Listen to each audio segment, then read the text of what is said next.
Ask your team, do you want feedback, or as Joe Hirsch calls it, feed forward, because you can't change the past, but you can change the future. Do you want your feedback to be face-to-face, where you and I talk, or do you want it to be through text? And before you think it's an asinine concept, I know people have been doing this, and they turned me onto it, and it really does make a difference.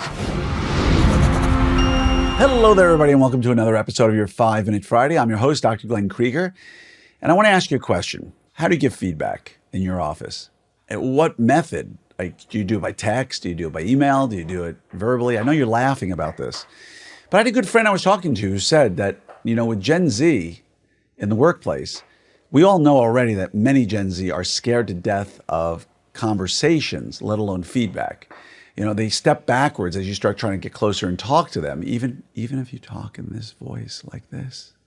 They get very, confrontation is what they call it. And even when it's not confrontational. And yes, there are many snowflakes out there. And yes, this is the hardest generation to deal with as employees. And I've been there with, there have been boomers in the workplace when I first started almost 35 years ago. Gen X came in, millennials, Gen Z. It has gotten really hard. I remember the days 35 years ago when I would work in my dad's office and he could turn to any employee and tell them what was on their mind.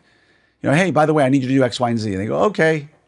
The idea of what we do for our team members today is inconceivable to people who stopped practicing 10 or 15 years ago.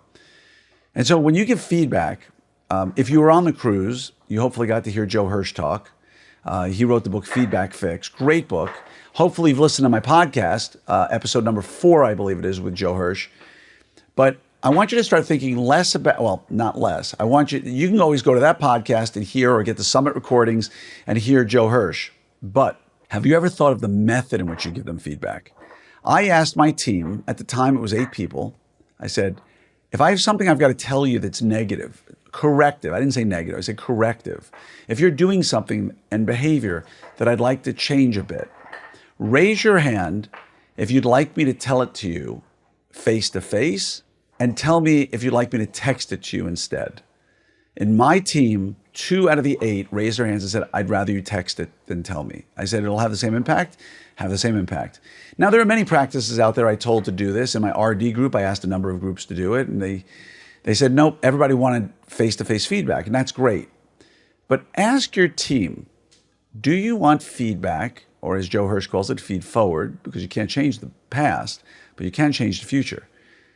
Do you want your feedback to be face-to-face, where you and I talk, or do you want it to be through text?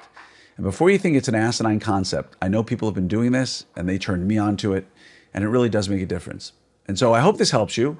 Would love to see you at Orthopreneurs Summit 2025. Go to opsummit2025.com.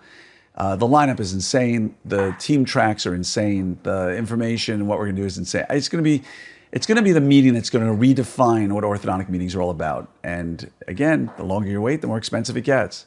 So tell your spouse or whoever that you're going to be gone for 3 days. Tell the team to book out the schedule now, a year in advance, and go to opsummit2025.com and sign up now. Much love to each and every one of you, and see you there.